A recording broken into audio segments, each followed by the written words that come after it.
अस्सलाम वालेकुम। अस्सलाम वालेकुम, क्या हाल है? ठीक है।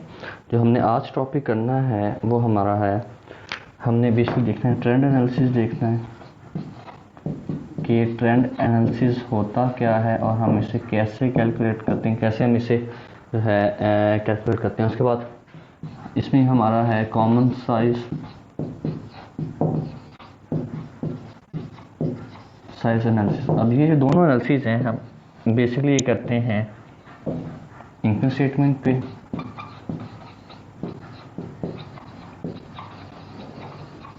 और हम बैलेंस शीट पे ही देखते हैं। इसमें हमने एक्चुअली देखना क्या होता है, दोनों में हमने ये देखना होता है कि हमारे पास जो है, सपोज करें अगर बैलेंस शीट में देख रहे हैं तो हमारे पास करंट एसेट, टोटल एसेट का कितनी परसेंटेज है, ठीक है।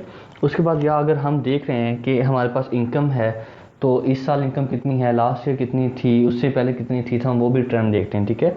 कॉमन साइज में हम क्या देखते हैं कि मतलब जो सपोज करें बैलेंस शीट है, इसमें हमारे करंट एसेट्स हैं तो वो टोटल एसेट्स का कितने परसेंट है, ठीक है। तो ये हम चेक करते हैं। इसी तरह हम सेल्स इनकम स्टेटमेंट को भी देखेंगे, बैलेंस शीट को भी देखेंगे।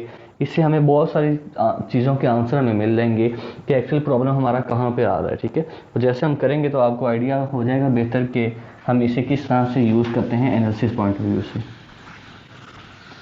अब सबसे पहले हमारा टॉपिक है यहाँ पे common size analysis, common size analysis, ठीक है। अब ये होता क्या, an analysis of percentage financial statement where all balance sheet item are divided by total asset and all income statement item are divided by net sales और revenue. मतलब हम actually ये देखते हैं कि परसेंटेज हम देखते हैं इसमें ना एक्चुअली कि हमारी परसेंटेज क्या है। अगर हम बैलेंस शीट में कर रहे हैं तो सपोज करेंगे ये बैलेंस शीट है आपकी, एसेट साइड है और वो लायबिलिटी साइड है, ठीक है। और यहाँ पे आपका टोटल है एसेट्स का, वो आपका डेफिनेटली 100% होगा। तो हम फिर ये देखेंगे यहाँ पे आपके जो करंट एसेट आ रहे हैं या नॉन करंट एसेट आपके आ रहे हैं या आपके पीपीई वगैरह आ रहे हैं, ये इसका टोटल कितने परसेंट, सपोज करें ये 30% हो सकता है, ये 20% हो सकता है, ये 50% हो सकता है। मतलब हमारे पास जो आंसर आ जाएगा परसेंटेज में आ जाएगा कि टोटल एसेट्स का हमारा करंट एसेट कितने परसेंटेज में है हमारा। इसी तरह लायबिलिटी साइड का भी आ जाएगा, वो भी हम देख लेंगे, एंड बैलेंस शीट का भी हम सेम पैटर्न से देखेंगे, ठीक है। लेकिन यहाँ पे क्या, अब हमने जो बैलेंस शीट में देखते हैं हम टोटल 100% रखते हैं, लेकिन जो हम इनकम स्टेटमेंट होगा उसमें हम रेवेन्यू को 100% रखेंगे ना। फिर हम देखेंगे रेवेन्यू में से कितने परसेंट हमारा ग्रॉस प्रॉफिट है, नेट प्रॉफिट है, ये सारी चीज़ें हम देखेंगे, ठीक है। अब हम इसको एक्चुअली कैलकुलेट करने की ट्राई करते हैं। पहले हम करेंगे ट्राई इसको जो है यहाँ पे मैनुअल, उसके बाद फिर एंड पे हम एक्सेल पे से ट्राई करेंगे कि एक्सेल पे किस तरह से कैलकुलेट करते हैं, ठीक है। ये हमारे पास अब देखें बैलेंस शीट आ गई है कॉमन साइज के लिए, ठीक है। हमारे पास बैलेंस शीट है सबसे पहले, ठीक है। बैलेंस शीट में अब क्या है, एसेट्स हैं, एसेट्स में हमारे पास ये एसेट साइड है फिलहाल, ठीक है। अब एसेट्स में है कैश, करंट एसेट्स हैं हमारे पहले, फिर है अकाउंट रिसीवेबल, इन्वेंट्री के बाद हमारे पास है अदर करंट एसेट्स, ठीक है। अदर करंट एसेट्स हैं, फिर हमारे पास टोटल ऑफ करंट एसेट आ गया और फिर नेट फिक्स एसेट, उसके बाद है हमारे पास लॉन्ग टर्म इन्वेस्टमेंट आपकी आ गई हैं, उसके बाद अदर लॉन्ग टर्म इन्वेस्टमेंट और जो है टोटल एसेट हमारे पास आ गए, ठीक है। अब क्या ये मतलब हमारे पास डिफरेंट ईयर का डेटा है, यहाँ पे 2001 का और 2002 का, हम 2 साल का लेते हैं, ठीक है। अब हमारा कॉमन साइज यहाँ पे आ जाएगा, common size of 2 years 2001 and 2002, ठीक है। अब कैश हमारे पास है 148 और 2002 में है 100, उसके बाद है 283 410, फिर है 322 और 616 और 10 और 14, फिर हमारे पास टोटल आ जाएगा करंट एसेट का, वो कितना है 763 एंड 1140, उसके बाद नेट फिक्स एसेट 349 है और 631 है, 0 है, 50 है। उसके बाद अदर जो लॉन्ग टर्म इन्वेस्टमेंट हमारे पास टोटल कितनी है, सॉरी लॉन्ग टर्म लाइबिलिटीज़ हैं ये हमारी ना, 111 और 223। फिर इन सब का टोटल जो है हमारे पास यहाँ पे आ जाएगा वो है 1223 और 2044। ठीक है, अब हमने इनका निकालना है, हमने देखना है कि जो टोटल एसेट्स का कैश कितने परसेंट है। हम कैसे कैलकुलेट करेंगे, 148 को डिवाइड करेंगे टोटल एसेट पे 1223 पे, ठीक है, इसे कर देंगे मल्टीप्लाई 100 से, ये आपका आंसर आ जाएगा। कितने परसेंट है, 12.10 है। ठीक है, ये आपका है 12.10 आपका एसेट आ जाएगा। उसके बाद नेक्स्ट हमने फाइंड 2002 का फाइंड करना है, वो कितना है, 100 है। हमने 100 को डिवाइड किया 20 टोटल एसेट पे 2044 पे, मल्टीप्लाई किया 100 से, आपका आंसर निकला है ये है 4.89। ठीक है, मतलब ये क्या कहता है कि टोटल एसेट्स का जो कैश है हमारे पास वो 12.10% आपका कैश होता है। ठीक है, ये इन परसेंटेज आपका होगा। उसको नेक्स्ट फाइंड करना है जो अकाउंट रिसीवेबल हैं, वो हम करेंगे 283 आपका अकाउंट रिसीवेबल, इसको डिवाइड करेंगे टोटल एसेट पे 1223 मल्टीप्लाई कर देंगे 100 से। उसके बाद हमने नेक्स्ट फाइंड करना है वो 410 है, 410 को डिवाइड करेंगे टोटल एसेट्स इसके कितने हैं, इस साइड के 2044 है, मल्टीप्लाई करेंगे 100 से, ये आपके आंसर आ जाएंगे। अब ये कितने हैं, ये है 23.14 और नेक्स्ट है 20.06। ठीक है, इसी तरह हम सारे कैलकुलेट करते जाएंगे। अब नेक्स्ट हमारे पास आ गए हैं 26.33, 30.14, 0.82 और 0.68। फिर टोटल का आ जाएगा इसी तरह, टोटल 763 को डिवाइड करेंगे 1223 पे, 1140 को डिवाइड करेंगे 2044 पे, हमारे पास इसकी परसेंटेज निकलेगी ना कितने परसेंट है टोटल का। ठीक है, इसी तरह हमारे पास ये टोटल सब की आ जाएंगी, वो निकल आएंगी 2854 है, ये 00 है क्योंकि यहाँ पे 0 है। उसके बाद 9008 है, 30.87 है, 2.45 है एंड 10.91 है। ठीक है, और टोटल डेफिनेटली हमारा 100 ही होगा क्योंकि हम टोटल पे डिवाइड कर रहे हैं इसे। ठीक है, यहाँ पे अब ये हमें एक्चुअली बता क्या रहे हैं, ये जो वैल्यूज़ हैं ये हमें बता ये रही हैं कि टोटल में से जो हमारे कैश है वो 12.10% है, अकाउंट रिसीवेबल 23.1% है, इन्वेंट्री 26.1% है। अब हमने लास्ट में बताया था कि माइट भी पॉसिबल कि हमारा जो प्रॉब्लम है वो इन्वेंट्री है। अब देखें सबसे ज़्यादा जो परसेंटेज किसकी है, करंट एसेट में हमारे पास इन्वेंट्री की है ना, इस साल में हमारे पास इन्वेंट्री की ज़्यादा है। फिर नेक्स्ट ईयर क्या हो गया, नेक्स्ट ईयर 30 हो गई। ठीक है, हमारा इन्वेंट्री में भी पॉसिबल कि ज़्यादा प्रॉब्लम था ना, वो हमें यहाँ से पता चल रहा है कि इन्वेंट्री हमारी ज़्यादा है करंट एसेट में। इस तरह हम देखें हमारा जो नेक्स्ट कैश है, कैश हमारा 12% था, 12% से नेक्स्ट क्या हो गया, मज़ीद डाउन हो गया। ये भी हमें लाजमी पोजीशन, क्योंकि हमारे पास कैश है, सॉलिड कैश ज़्यादा होना चाहिए। ठीक है, अब यहाँ पे हमें क्या आइडिया हो रहा है, अकाउंट रिसीवेबल जो हैं, चलें ये हमारे कम हो, यहाँ से हमें कलेक्शन मिली है, चलें ये गुड साइन है, अच्छा साइन है, चले ना, फिर भी ठीक है। हमारे पास रिसीवेबल में उसमें कमी, हमने पैसे उनसे ले लिए। ठीक है, अभी से हमारे पास टोटल जो है एसेट साइड का आ गया है, व्यू आ गया है कि हमारी कौन सी जो आइटम है फिक्स एसेट है या करंट एसेट है, हमारे कितने परसेंट है टोटल का। ठीक है, वो जब हम पिछले सालों के साथ कंपैरिजन करते हैं फिर हमें आइडिया हो जाता है इसमें कितना इजाफा हो रहा है, कितनी कमी हो रही, क्या चीज़ें। जैसे यहाँ पे 3 साल का हमारे पास डेटा है ना, तो देखिए इन्वेंट्री जो हमारी कंटिन्यूसली बढ़ रही है। 2001 में 26.33 है, फिर 30.14 है, फिर 32.09 है। हमने लास्ट में यही फाइनल जो है कंक्लूड किया था ना कि माइट भी पॉसिबल कि हमारा जो है इन्वेंट्री प्रॉब्लम हमारी हो सकती है। जैसे ये देखें यहाँ पे क्या है, हमने ये किया था ना कि माइट भी पॉसिबल जो है हमारा क्या, कौन सा प्रॉब्लम है, इन्वेंट्री आर टू हाई। ठीक है, इन्वेंट्री टू हाई। अब यहाँ से हमें क्या उसका एक्चुअली आंसर मिल रहा है कि इन्वेंट्री हमारी करंट एसेट में ज़्यादा पोर्शन किसका है, करंट एसेट में इन्वेंट्री का सबसे ज़्यादा पोर्शन है। हालांकि कैश हमारे पास सोलर चीज़ें ज़्यादा होनी चाहिए, फिर हमारी करंट रेशो जो स्ट्रॉन्ग होगी ना, जो हमारी क्विक रेशो है। ठीक है, ये तो हमारा आ गया एसेट साइड का। अब हम इसी तरह सेम तरीके से हम फाइंड करेंगे लायबिलिटी साइड का, ठीक है।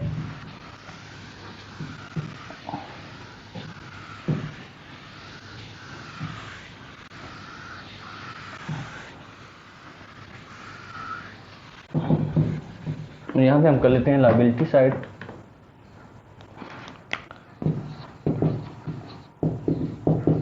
सबसे पहले आपकी करंट लायबिलिटीज होती हैं, ठीक है। नोट पेएबल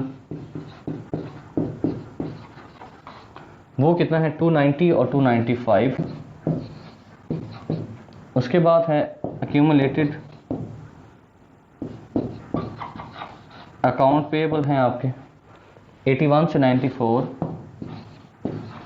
उसके बाद है अक्रूड टैक्स है,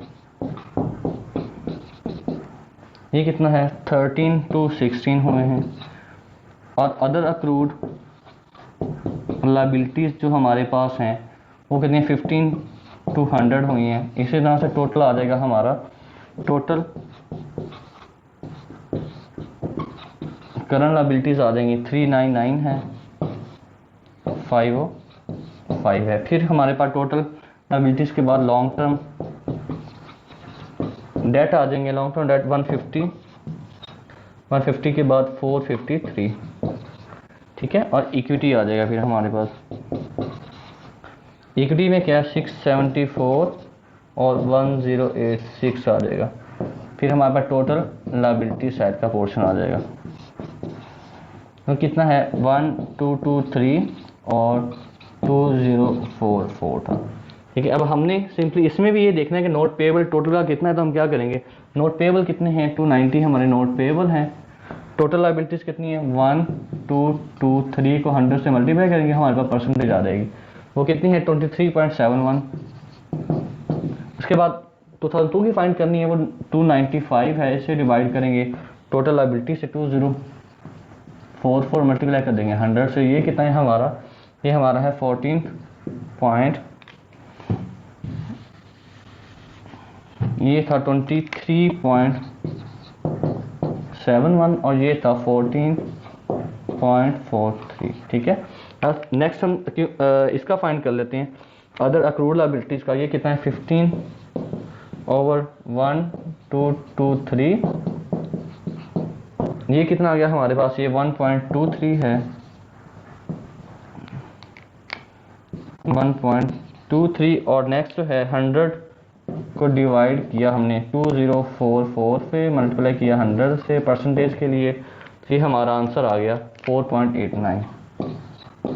मतलब हमारे पास इस तरह सारे आ जाएंगे, टोटल हर एक हम फाइंड कर सकते हैं 6.62, 4.60, 1.06 और 0.78 है। फिर टोटल का इसी तरह आ जाएगा, वो कितने 32.62, 24.71, 12.126, 22.16 और 55.11, 53.13 और ये 100 और ये भी 100, ठीक है। अब हमें ये क्या बता रहे हैं, ये हम ये बता रहे हैं कि टोटल लायबिलिटी में से करंट लायबिलिटी में सबसे ज़्यादा पोर्शन क्या आपके नोट पेएबल ज़्यादा है यहाँ पे, लेकिन नेक्स्ट ईयर आपकी कमी होगी नोट पेएबल, ठीक है। उसके बाद टोटल लायबिलिटी में से हमारा 6.62% अकाउंट पेएबल होते हैं और उसमें भी कमी हुई है, ठीक है। हम यहाँ पे हमने लास्ट में देखा था ना कि हम जो है टू अर्ली पे कर रहे हैं, हमने ये चीज़ देखी थी ना कि माइट भी पॉसिबल हमारा प्रॉब्लम ये है कि हम अकाउंट पेएबल वालों को जल्दी पे कर रहे हैं, ठीक है, क्योंकि इसमें कमी आ रही है आपकी, तो एक ये आपका प्रॉब्लम हो सकता है, क्योंकि अगर आप इनको जल्दी पे ना करें तो आप उस चीज़ को, उस पैसे को यूज़ कर सकते हैं। उसके बाद जो है अब जो टोटल करंट लायबिलिटीज आपके 32% होते हैं 2001 में, नेक्स्ट ईयर आपका क्या है, जो आपकी इक्विटी है वो 55% है, ठीक है। मतलब ऑलमोस्ट जो है आपकी 70-30 की रेशो चल रही है, 70% आपकी इक्विटी होती है और 30% जो आपका डेट होता है, ठीक है। अब यहाँ से हमें हर एक चीज़ का आंसर मिल रहा है, हमारा हर साल में कितने परसेंट हमारी कौन सी चीज़ थी, मतलब करंट लायबिलिटीज कितनी थी, नॉन करंट लायबिलिटीज कितनी थी, टोटल कितने परसेंट थी, ठीक है।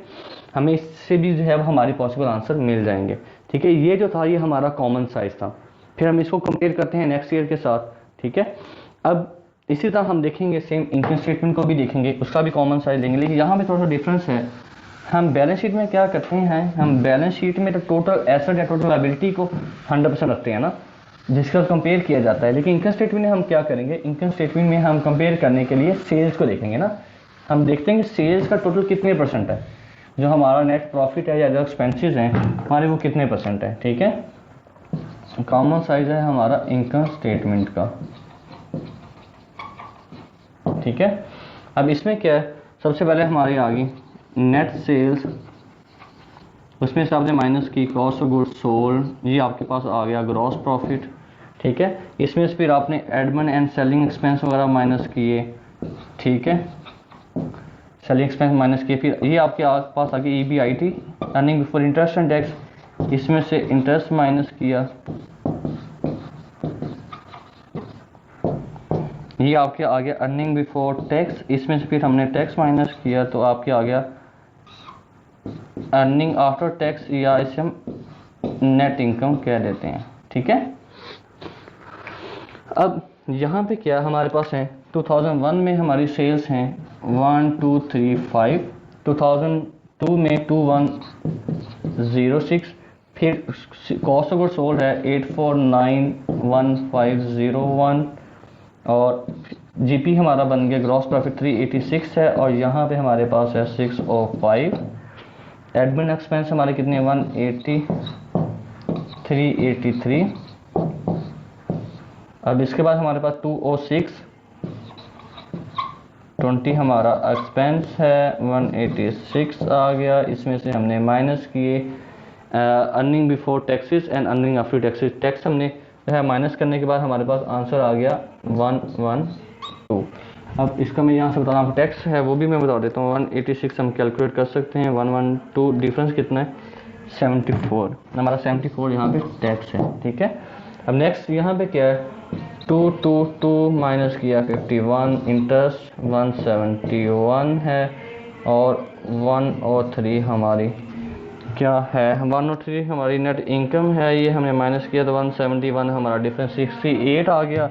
ठीक है, 68 जो है, अब ये क्या हमारा टैक्स है। ठीक है, अब हमने इसमें क्या देखना हमने ये है कि हमारी जो है नेट इनकम का तो जो सेल्स है उसका कितने परसेंट हमारे पास हर एक चीज़ है, तो यहाँ पे जो सेल्स होगी वो हमारी 100% होगी। ठीक है, 2001 और 2002 में हमारी सेल्स है वो कितने होगी, वो हमारी 100% होगी, क्योंकि हम सेल्स में से देखते हैं ना, जो सेल्स है उसका कॉस्ट ऑफ गुड्स सोल्ड कितने परसेंट है, उसमें से हमें ग्रॉस प्रॉफिट कितना हुआ, उसके मुताबिक हमारे पास एक्सपेंसेस कितने हैं, और सेल्स के मुताबिक सपोज कर हमने सेल्स 100 की है, हमें प्रॉफिट कितना हुआ 10 रुपये प्रॉफिट हुआ, तो मतलब हम ये प्रपोर्शन देखेंगे ना कि सेल्स में से कितना प्रॉफिट का मार्जिन है हमारा, इसलिए ये हमारा 100% यहाँ पे होगा। हमने अब इनकी चेक करनी है वैल्यू कितनी है, अब हम वो क्या करेंगे, कॉस्ट ऑफ गुड्स सोल्ड देखनी है हमने 849, पहले हम डिवाइड करते थे टोटल पे, अब हमने डिवाइड करना सेल्स पे, क्योंकि उस पर हमने इसकी चेक करनी है ना, 125 पे करेंगे हमारे पास आंसर है, फिर यहाँ पे 1501 को सेल्स 2106 पे 100 से मल्टीप्लाई करेंगे तो हमारे पास आंसर आ जाएगा, कितना है वो है 68.7% है, और नेक्स्ट है 71.3%, ये हमारी कॉस्ट है। ठीक है, इसी तरह फिर हमने ग्रॉस प्रॉफिट फाइंड करना है, उसके लिए क्या करेंगे, ग्रॉस प्रॉफिट कितना है 386, सेल्स कितनी है 1235 को 100 से मल्टीप्लाई किया, उसके बाद नेक्स्ट ईयर की हमने देखनी है 605 को डिवाइड किया, सेल्स से 2106 है आपकी, फिर 100 से मल्टीप्लाई किया, हमारे पास आंसर आ जाएगा।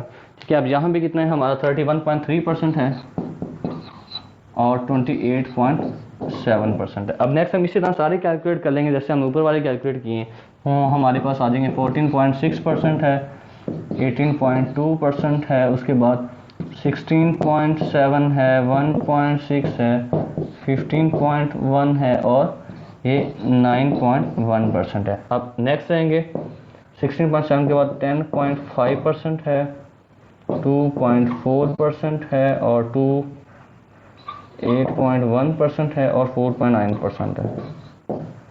ठीक है, अब ये हमें क्या बता रहे हैं, हमारी सेल्स में सेल्स ऑफ 68.7% है हमारा, तो major portion cost of sale में चला गया। ठीक है, उसके बाद हमारा ग्रॉस प्रॉफिट है वो 31% है, और यहाँ पे हमारा ग्रॉस प्रॉफिट 28.7% है। ठीक है, अब ये हमें बता रहे हैं कि सेल्स का कितने परसेंट हमारा ग्रॉस प्रॉफिट है, कितने परसेंट हमारी कॉस्ट ऑफ गुड्स सोल्ड थी, कितने परसेंट एडमिन एक्सपेंस है, कितने परसेंट हमारा इंटरेस्ट एक्सपेंस है। ठीक है, वो सारी चीज़ें हमें यहाँ पे मिल जाती हैं। ठीक है, कि हम ये देख सकते हैं कि हमारा ग्रॉस प्रॉफिट में कमी आ रही, पहले 31.3% अब 28.7 हो गया, मतलब हमारा ग्रॉस प्रॉफिट कम हो रहा है, लेकिन जो हमारी कॉस्ट ऑफ सेल है वो कितनी है, वो ज़्यादा हुई है। इट माइट भी पॉसिबल हमारी कॉस्ट ऑफ गुड्स सोल्ड जो है वो ज़्यादा आ रही है। ठीक है, मतलब कॉस्ट ज़्यादा होने की वजह से हमारा प्रॉफिट मार्जिन कम हो रहा है। या जो है हमारा इंटरेस्ट देख लें, यहाँ पे 1.6% था, अब यहाँ पे हम 2.4% इंटरेस्ट पे करें, तो एक माइट भी पॉसिबल कि हमारा जो इनकम लो जो हो रही है हमारी 9.1% से इनकम ड्रॉप हुई है, उसकी एक पॉसिबल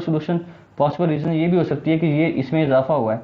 ठीक है, और यहाँ पे पॉसिबल रीज़न क्या हो सकती है कि हमारी जो कॉस्ट ऑफ गुड्स सोल्ड है उसमें भी इजाफा हुआ है। ठीक है, जिसकी वजह से हमारी जो है जो ग्रॉस प्रॉफिट है वो हमारा कम हो रहा है। ठीक है, तो यहाँ इस जो है कॉमन साइज बैलेंस शीट देखने से हमें ये आइडिया हो जाता है कि किस साल में हमारे क्या परसेंटेज थी, फिर हम उससे कंपेयर देख लेते हैं भी 2001 में ये था, 2002 में थे ये था, तो हमें जो है पॉसिबल उसके आंसर मिल जाते हैं एनालिसिस के। ठीक है, इसके बाद हम नेक्स्ट देखते हैं इंडेक्स एनालिसिस।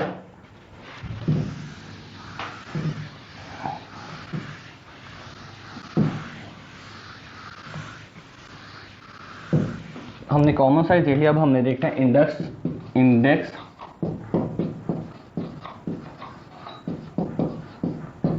एनालिसिस। ठीक है, इसको हम नॉर्मली ट्रेंड एनालिसिस भी कर देते हैं। An analysis of percentage financial statement where all balance sheet और income statement figure for a base year 100% and subsequent financial years are expect in percentage as to the base year. Suppose करें आपके पास 2001, 2002 और 2003 तीन साल हैं। ठीक है, हमने इसमें से एक साल को बेस ईयर बना लिया, नॉर्मली हम हिस्टोरिकल को बनाते हैं, ये हमारा बेस ईयर हो गया।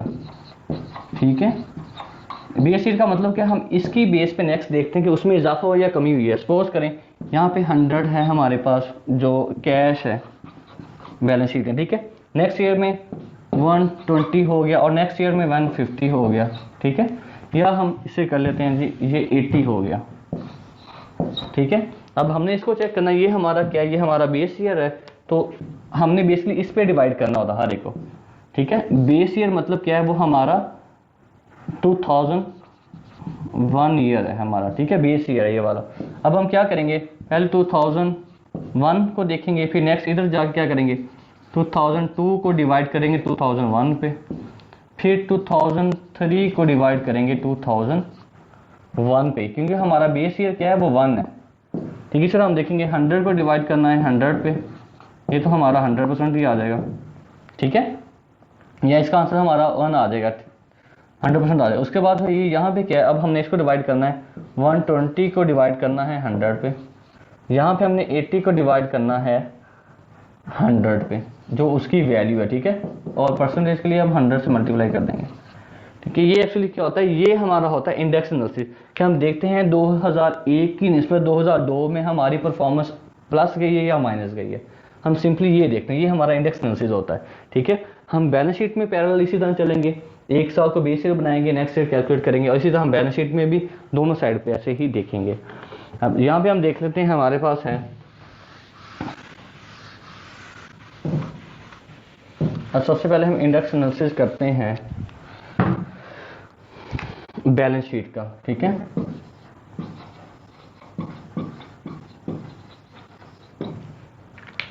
यहाँ पे हमारे पास तो ये हमारी एसेट साइड आ गई, 2001, 2002, 2003, ये हमारी नॉर्मल वैल्यूज़ हैं, ये हमारा इंडेक्स परसेंटेज है। ठीक है, 2000, इससे मैं इससे लिख देता हूँ 2001, 2002 एंड 2003, ये हमारे पास आ गई। ठीक है, अब एसेट में सबसे पहले हमारे पास कैश है, अकाउंट रिसीवेबल है, इन्वेंट्री है। मैं 3-4 चीज़ें एग्जांपल के लिए आपको बताता हूँ। नेट फिक्स एसेट है, उसके बाद हमारे पास लीडिंग टोटल है, मतलब टोटल एसेट्स है।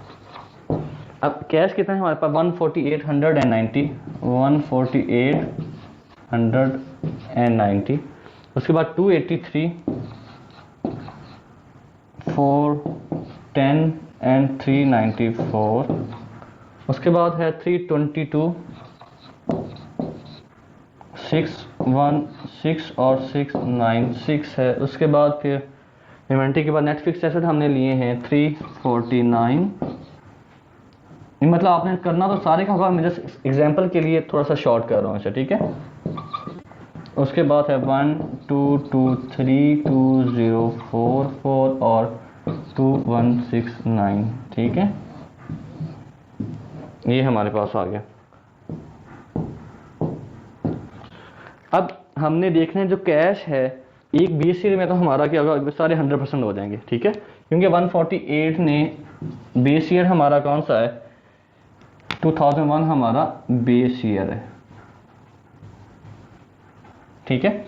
अब वो तो डेफिनेटली सारे 100% हो जाएंगे ना, क्योंकि हमने 148 को 148 पे ही डिवाइड जब करेंगे तो हमारा आंसर आ जाएगा 100% ईयर, ठीक है। तो ये 100 सारे के सारे हमारे 100% ही हो जाएंगे। अब नेक्स्ट हमने जो देखना है कि 100 को देखना है, 2002 में हमारे पास जो कैश 100 है वो क्या हो रहा है, 2001 की निस्बत उसमें इजाफा हुआ या कमी हुई है। हम देखेंगे वो कितना है, वो है हमारा 100 है। 100 इस साल का कैश है। बेस ईयर का कितना था 148, तो हमने 100 से मल्टीप्लाई किया। उसके बाद नेक्स्ट ईयर का देखेंगे 90 है। 90 ओवर 2001 का है 148, इससे मल्टीप्लाई करेंगे 100 से, ठीक है। तो अब यहाँ पे कितना आ रहा है हमारा 67.6% है और 60.8% है, ठीक है। मतलब कि 2001 में हमारे पास 100% था, तो 2002 में 67 रह गया, मतलब कमी हुई है। फिर 2003 में फर्दर इसमें कमी हुई है। इजाफा होता तो 100+ जाना था ना, 100 से जितना नीचे जाएगा वो हमारी कमी को शो करेगा, ठीक है। अब उसके बाद नेक्स्ट जो है अकाउंट रिसीवेबल आते हैं। अकाउंट रिसीवेबल हमने देखना है 100% है ये। नेक्स्ट 2002 को देखेंगे, 410 को हमने डिवाइड किया 283 से। ये 410 ने बेस ईयर का 283 इस पर डिवाइड किया, 100 से मल्टीप्लाई कर दिया। तीसरा फिर हम नेक्स्ट देंगे 394, हमने डिवाइड किया बेस ईयर पे, वो 283 है, 100 से मल्टीप्लाई किया। तो ये हमारा कितना आंसर आ जाएगा 144.9% और 139.2%। अब आपको ये क्या बता रहे हैं, इन्वेंट्री 2002 में अगर आपकी 100% थी तो 2002 में 44.9% था, क्योंकि 144% होगी ना, तो इसका मतलब है कि 44.9% इजाफा हुआ है एज कम्पेयर टू 2001। और 2003 में कितना 39.2% इजाफा हुआ है एज कम्पेयर टू 2001 हमारे बेस ईयर के अकॉर्डिंग। इस तरह हम हर एक की फाइंड कर लेंगे। अब इन्वेंट्री की है, इन्वेंट्री की है 191.3% और 216.1%। अब इसमें भी इजाफा हुआ है, 91% इजाफा हुआ है 2002 में, और 116% इजाफा हुआ है एज कम्पेयर टू 2001 इन 2003। मतलब ये हमारे पास क्या है, इसमें बहुत ज़्यादा इजाफा आ रहा है। ये जो हमारी इन्वेंट्री है इसमें बहुत ज़्यादा इजाफा हो रहा है, ठीक है। अकाउंट रिसीवेबल में भी इजाफा हुआ है, लेकिन कैश में क्या है, कैश में हमारी ओवरऑल कमी का ट्रेंड है, इन्वेंट्री में हमारा इजाफे का ट्रेंड है और अच्छा खासा इजाफे का ट्रेंड है। अकाउंट रिसीवेबल में भी हमारा इजाफे का ट्रेंड है, ठीक है। उसके बाद हम नेट फिक्स एसेट देख लेते हैं, वो क्या है 180%, इसमें भी इजाफा हुआ है, और 200% 2.9, मतलब इसमें भी हमारा इजाफे का ट्रेंड आया है। अब ओवरऑल हम टोटल एसेट को देखते हैं तो 167.1% और 177.4%, तो इसमें भी हमारा टोटल एसेट में भी हमारा इजाफे का ट्रेंड है। लेकिन जो मेन चीज़ें हैं वो कैश में कमी आ रही है, जो एक अच्छा इंडिकेटर नहीं है। अकाउंट रिसीवेबल में इजाफा आ रहा है और इन्वेंट्री में भी इजाफा आ रहा है, उसके साथ हमारे फिक्स एसेट में भी इजाफा हो रहा है। इस तरह हम हर एक चीज़ का फाइंड कर लेंगे। इसी तरह हम बैलेंस शीट वाली साइड पे भी देखेंगे, ठीक है, कि बैलेंस शीट में हमारी कौन कौन सी चीज़ें आ रही हैं। आई थिंक मैं जस्ट डायरेक्टली बता देता हूँ कि बैलेंस शीट में क्या क्या चीज़ें आ रही हैं वहाँ से।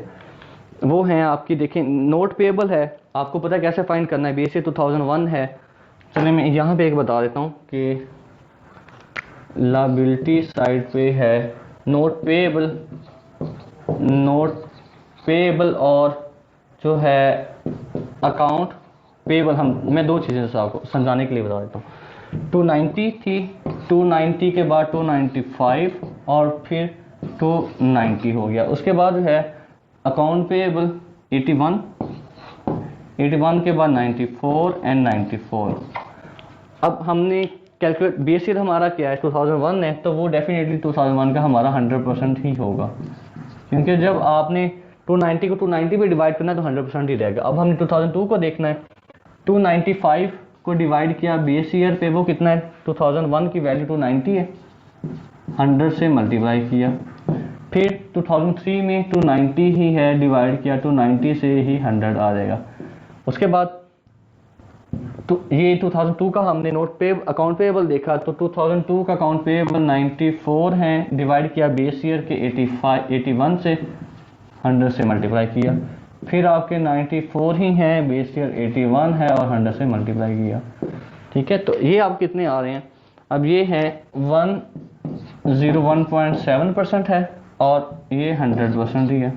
और यहाँ पे नीचे क्या है 116% है और ये 116% है। मतलब आपको ये बता रहे हैं कि जो टोटल अकाउंट पेएबल हैं, जो नोट पेएबल था 2001 में अगर 100% है तो उसमें 1.7% इजाफा हो 2002 में, लेकिन 2003 में वहाँ पे फिर दोबारा अपनी जगह पे वापस आ गई। और अकाउंट पेएबल क्या है, उसमें 100% था अगर 2001 में, तो उसमें कितना इजाफा 16% इजाफा हुआ 2002 में, और फिर 16% ही स्टिल हमारा इजाफा है 2003 में। इस तरह आपको हर एक एलिमेंट की यहाँ पे एक्सप्लेनेशन मिल जाती है, किसमें कितना इजाफा और किसमें कितनी कमी आ रही है। तो हमारा जो मेजर फ्लक्चुएशन यहाँ पे आ रहा है वो देखें, जो लॉन्ग टर्म डेट है उसमें बहुत ज़्यादा चेंज आ रहा है। 2001 में 100% है, 2002 में कितना 302% है, मतलब कि 202 गुना इजाफा हुआ है। ठीक है, बहुत ज़्यादा इजाफा। उसके बाद 2003 में हमने फिर मजीद डेट लिया है, 353% है। ठीक है, मतलब क्या है, जो हमारा लॉन्ग टर्म डेट है वो क्या है, लॉन्ग टर्म डेट हमारा 150 था, फिर हमारा 453 हो गया, उसके बाद जो है 530 हो गया। अब बेस ईयर हमारे का 100% ही है, और उसके बाद हमने 453 को डिवाइड किया 150 पे, तो ये आ गया 302% आ गया। ठीक है, उसके बाद है 353%। मतलब ये क्या है, हमारा जो लॉन्ग टर्म डेट है उसमें बहुत ज़्यादा इजाफा हो गया। यहाँ पे 302 पर 302% हो गया, फिर यहाँ पे 353% हो गया।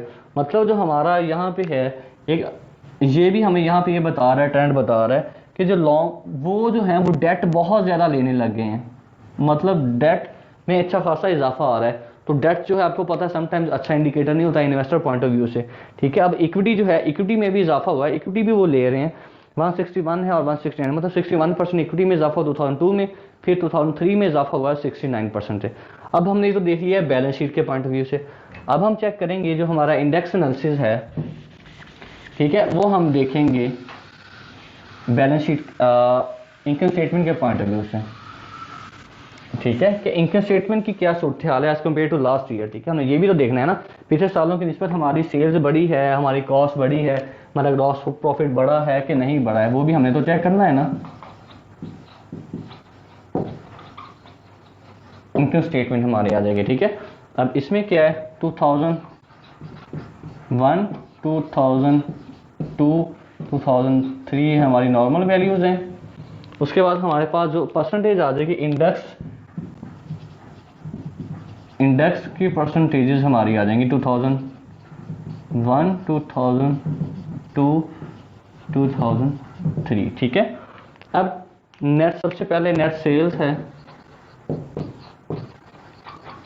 वो हमारी कितनी है 1235 है। उसके बाद 2106 है, 2211 है। उसके बाद फिर हम देखेंगे कॉस्ट ऑफ गुड्स सोल्ड, ये हमारा बनता है ग्रॉस प्रॉफिट, इसमें से माइनस करते हैं सेलिंग एंड एडमिन एक्सपेंस, ये हमारा आ जाता है EBIT, इसमें से माइनस करते हैं इंटरेस्ट,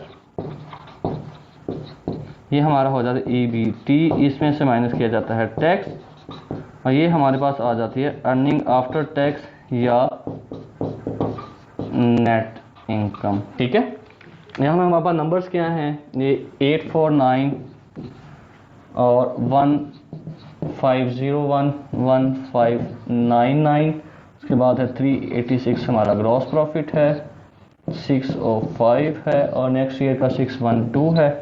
ठीक है। इसी तरह जो है मैं इंटरेस्ट कुछ चीज़ें दरमियान से मैं ऐड अप कर देता हूँ, क्योंकि बाकी टाइम की वजह से मैं ऐड अप नहीं सारी कर रहा। ठीक है, ये 20 हो गया, फिर 51 हो गया और 59 हो गया जो आपका इंटरेस्ट है। ठीक है, अब ईबीटी जो आपकी है 186 है, 171 है और 151 है। अब हम ये देखें, हमारा जो बेस ईयर है वो 2001 है, मतलब 2001 में हर चीज़ 100% है, क्योंकि हम उसी को उसी पे डिवाइड करेंगे, उसी को बेस लेके हमने नेक्स्ट कैलकुलेशन करनी है। ठीक है, अब नेक्स्ट 2002 को हमने देखना है। 2002 की नेट सेल्स कितनी है, 2106 डिवाइड करना है बेस ईयर की सेल पे, 123500 से मल्टीप्लाई किया परसेंटेज के लिए। उसके बाद जो है 2003 की सेल्स हमारी 2211 है, इसे डिवाइड किया बेस ईयर की सेल से 12350 से मल्टीप्लाई किया, तो हमारा आंसर आ गया इसमें जो है 170%, 170.5 और 179.0। फिर नेक्स्ट इस हमने कॉस्ट ऑफ गुड सोल्ड देखा तो वो 176.8 और 188.3। फिर हम ग्रॉस प्रॉफिट देखेंगे। चलिए, यहाँ पे हमारे पास थोड़ा सा एक इंटरप्शन आ गया था, जिसकी वजह से मैं तो कंटिन्यू कर चुका था, लेकिन हम दोबारा इसको चेक कर लेते हैं। ठीक है, हमने बेसिकली जो आपकी वीडियो चली है वो कॉस्ट ऑफ गुड्स सोल्ड के ट्रेंड तक है। ठीक है, हम यहाँ तक दोबारा इससे आगे दोबारा देख लेते हैं। मतलब यहाँ पे मैं एक चीज़ और ऐड करता हूँ, नेट इनकम की हमारा क्या है, नेट इनकम हमारी वहाँ 112 है, फिर नेक्स्ट ईयर 171 और 3 है और 91 है। ठीक है, अब यहाँ तक आपने देख लिया कि हमने कैसे कैलकुलेट किया है, कि हमने जो वैल्यू है उसको बेस ईयर पे डिवाइड किया तो परसेंटेज हमारे पास आंसर आ गए हैं। ठीक है, जैसे नेट सेल्स का हमारे पास है 170%, 170.5 और 179.0%। इसी तरह कॉस्ट ऑफ गुड्स सोल्ड का हमने फाइंड करना है, ये 100% है, ये भी 100, क्योंकि बेस ईयर है, बेस ईयर में 100 ही रहेगा। और नेक्स्ट पे हमने फाइंड करना है 1501, कॉस्ट ऑफ गुड्स सोल्ड है 2002 की, बेस ईयर की 849 है और 100 से मल्टीप्लाई किया। फिर हमारी है 1599 2003 की है, बेस ईयर की 849, 100 से मल्टीप्लाई किया, ये हमारे पास आंसर आ गए हैं 176.8% और 188.3%। ठीक है, अब हमने देखना है कॉस्ट ग्रॉस प्रॉफिट का, तो 2002 का ग्रॉस प्रॉफिट है 605, बेस ईयर का है 386, 100 से मल्टीप्लाई किया। फिर है 612 को डिवाइड किया 386 बेस ईयर से, 100 से मल्टीप्लाई किया। ठीक है, ये हमारे पास आंसर आ गए हैं 156.7% और 158.5%। ठीक है, अब नेक्स्ट हमने इंटरेस्ट का देखना है, हम 51 को डिवाइड करेंगे 20 पे, ये हमारा आंसर आ जाएगा 255% है और 295% है। उसके बाद नेक्स्ट है EAT, हम देख लेंगे, नेट इनकम मेजर देखते हैं, वो 100% है। फिर हमने 2002 को 103 को डिवाइड किया 112 पे, हमारा आंसर आ गया ये 92% और 81.3%। अब हमें यहाँ से इंडिकेटर क्या मिल रहे हैं, हम क्या चीज़ें यहाँ पे से निकाल रहे हैं, वो ये है कि हमारी जो नेट सेल्स है इसमें इजाफा हुआ है। नेट सेल्स हमारी बड़ी है, 70% इजाफा हुआ, 2003 में 79% इजाफा हुआ। फिर जो कॉस्ट ऑफ गुड्स सोल्ड है वो भी हमारा उसमें, क्योंकि डेफिनेटली जब हमारी सेल्स में इजाफा हो तो कॉस्ट ऑफ गुड्स सोल्ड में भी इजाफा होगा, तो वो 176 है और 188 हो गई है। उसके बाद जो ग्रॉस प्रॉफिट है उसमें क्या है, उसमें भी इजाफा, लेकिन जितनी प्रोपोर्शन से हमारी सेल्स में इजाफा हुआ उस प्रोपोर्शन से हमारी ग्रॉस प्रॉफिट में इजाफा नहीं हुआ, उससे कम इजाफा हुआ। ठीक है, होना तो यही चाहिए था, क्योंकि जो एक चीज़ है अगर उसकी कॉस्ट सेम रहे तो हमारा gross profit same, percentage same रहती है ना, जो इजाफा हो रहा है। लेकिन यहाँ पे क्या है, इजाफा तो हो रहा है लेकिन उसका जो ट्रेंड है वो स्मूथ नहीं है। ठीक है, मतलब उसमें क्या हो रही है, उसमें कमी आ रही है, थोड़ा सा गिर रहा है, हमारा ग्रॉस प्रॉफिट की रेशियो हमारी डाउन जा रही है। ठीक है, उसके बाद जो है इंटरेस्ट है, इंटरेस्ट में क्या हमारा इजाफा हुआ है, अच्छा खासा इजाफा हुआ है, मतलब यहाँ पे 155% इजाफा हुआ, यहाँ पे 195% तक इजाफा हुआ है हमारा। ठीक है, और जो नेट इनकम है हमारी, नेट इनकम में देखिए सेल्स में इजाफा हुआ है, ग्रॉस प्रॉफिट में एक्चुअली तो हमारा इजाफा हुआ है ना, लेकिन जो हमारा नेट इनकम है उसमें हमारी कमी आई है। कमी क्यों हो सकती है? अब उसके पॉसिबल आंसर क्या है? हमारी एक तो रीज़न उसकी ये हो सकती है कि जो कॉस्ट ऑफ गुड सोल्ड है इसमें क्या है, हमारी एक्सपेंस ज़्यादा हुआ है, ठीक है। उसके अलावा क्या है, हमने जो है अपना मेजर पोर्शन जो है प्रॉफिट का वो हमने इंटरेस्ट की फॉर्म में पे कर दिया, जिसकी वजह से हमारा जो है जो नेट इनकम है वो हमारी लो जा रही है। हालांकि अगर हम इंडायरेक्टली देखें तो हमारे पास जो डेटा है उसके अकॉर्डिंग हमारी सेल्स बड़ी है, ग्रॉस प्रॉफिट भी बड़ा है, जिसके वजह से हमारी नेट इनकम बढ़नी चाहिए। लेकिन क्या है, हमारे जो एक्सपेंस है उसमें भी इजाफा हुआ। अब यहाँ पे एक सेलिंग जनरल एक्सपेंस है, ये भी देखते हैं इसका क्या है। इसका हमारे पास है सेलिंग जनरल एक्सपेंस का 100 से 212.8 है और 223.5 है। मतलब कि उसमें क्या है, उसमें हमारा अच्छा खासा इजाफा हुआ है, ठीक है। मतलब हमारे जो एक्सपेंस हैं वो ऑलमोस्ट सेलिंग जनरल एक्सपेंस जो है हमारे डबल हो गए हैं, ठीक है, उसमें इजाफा हुआ। अब ये सारी जो वजूहात हैं एक्सपेंसिव में इजाफे की वजह से हमारा जो है हमारी नेट इनकम कम हो रही है हमारी, ठीक है। तो हमारे जो पॉसिबल आंसर हैं जो हमें पीछे से नहीं मिल सके, रेशो से नहीं मिल सके, वो हमें इन इंडेक्स एनालिसिस या कॉमन साइज एनालिसिस से हमें उसके आंसर मिल जाते हैं कि किसकी वजह से हमारा कौन सा प्रॉब्लम को फेस करना पड़ रहा है हमें, ठीक है। अब ये हमारा यहाँ तक था। अब इसके बाद मैं आपको एक चीज़ बताता हूँ, ये बताता हूँ कि हमने जो है इसको एक्सेल पे किस तरह से करना आपकी आसानी के लिए, ठीक है। मैं आपको एक डेटा यहाँ पे ओपन कर लेता हूँ, तो वो हम जो है एक्सेल पे करने की ट्राई करेंगे, ठीक है। अब जैसे कि एक्सेल पे क्योंकि वैसे तो आपको अगर मैनुअल करना पड़े तो बहुत ज़्यादा काम लेंथी हो जाता है, लेकिन आप क्या करेंगे, हम ये करेंगे कि हम एक्सेल पे करने की ट्राई करेंगे, ठीक है। एक्सेल पे किस तरह से करते हैं वो मैं आपको दिखा देता हूँ। यहाँ पे डेटा मेरे पास पड़ा होगा, ये देखिए पेप्सी एंड कोक का डेटा पड़ा है, ठीक है। यहाँ पे सुपर इजी है वैसे इसको सॉल्व करना। हम सिंपल एक मैं बैलेंस शीट कोक की ले लेता हूँ कि हमने इसमें जो है ये हमारा डेटा आ गया आपके सामने, जो है ये सारा डेटा है, इसका डिफरेंट ईयर का डेटा है, ठीक है। हमने इसको क्या करना है, अब हमने एक मिनट में थोड़ी सी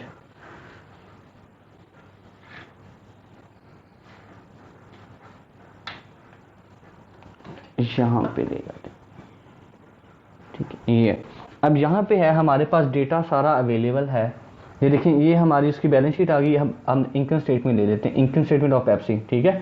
ये हमारे पास इनकम स्टेटमेंट का डेटा है। अब हमने क्या करना है, यहाँ पे ये 2016, 14 एंड 15 है, हम इसे कर लेते हैं। हमने 2014 को क्या करना है, एक मिनट इसकी निस्बत हम करते हैं, क्योंकि डेटा जो हिस्टोरिकल पहले आएगा वो हमारा बेहतर आएगा थोड़ा सा। जैसे ये भी वैसे ही है, चलें बैलेंस शीट दे देते हैं,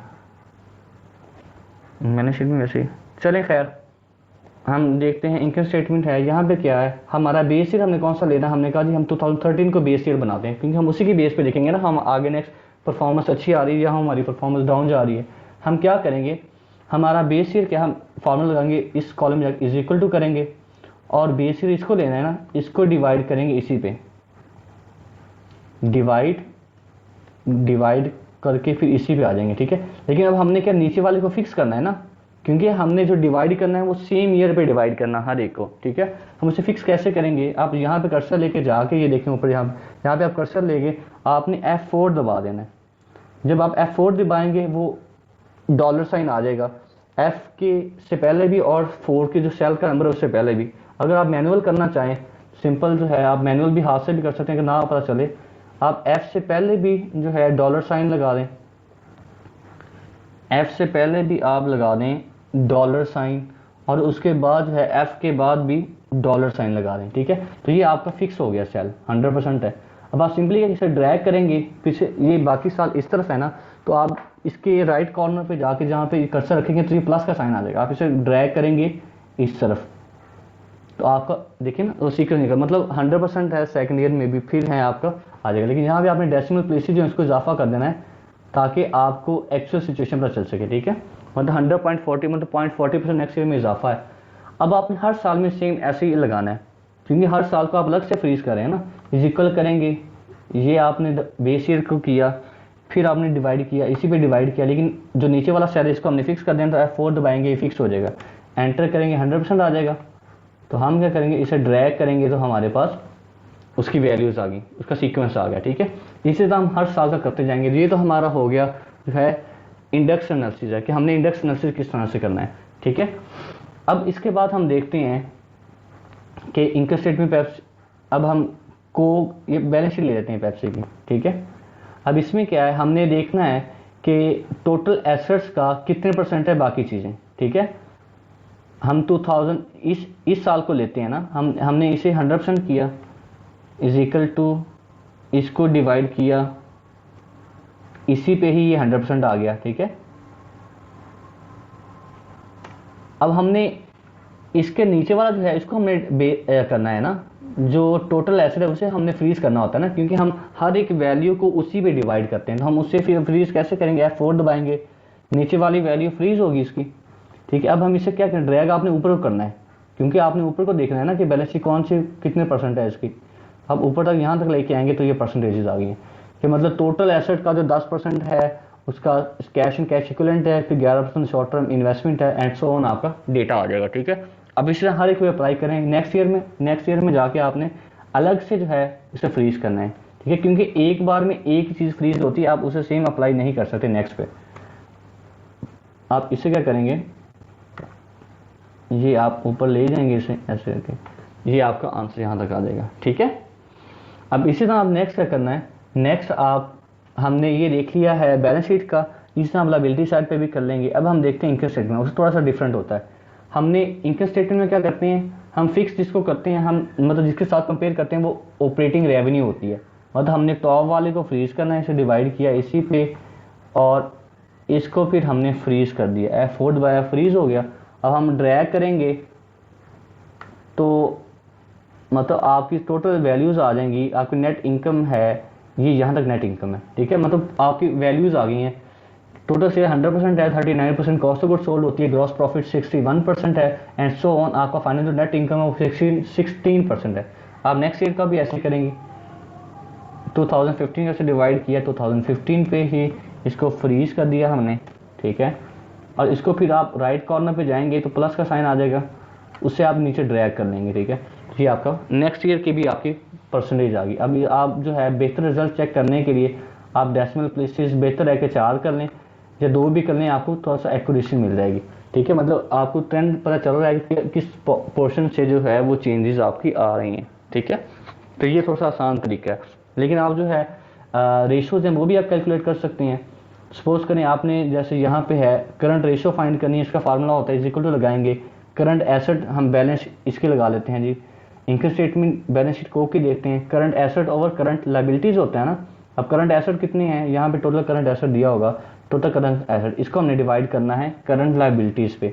अब इसकी करंट लायबिलिटीज कितनी है, यहाँ पे गिवन होगा टोटल करंट लायबिलिटीज ये है, इसको डिवाइड किया, इंटर करेंगे, आपके पास ये आंसर आ गया, मतलब 1.28 जो है उसका आंसर है करंट रेशियो का, ठीक है।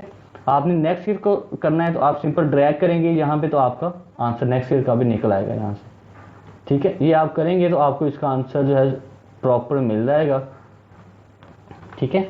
तो ये इजी है, एक्सेल पे करना बहुत इजी है, लेकिन आपको मैंने पहले मैनुअल में भी बताया कि जब आप मैनुअल किस तरह से करेंगे तो आपको ज़्यादा बेहतर होगा कि आपने एक्चुअली उसके जो फार्मूले किस तरह से सेट करने हैं, ठीक है।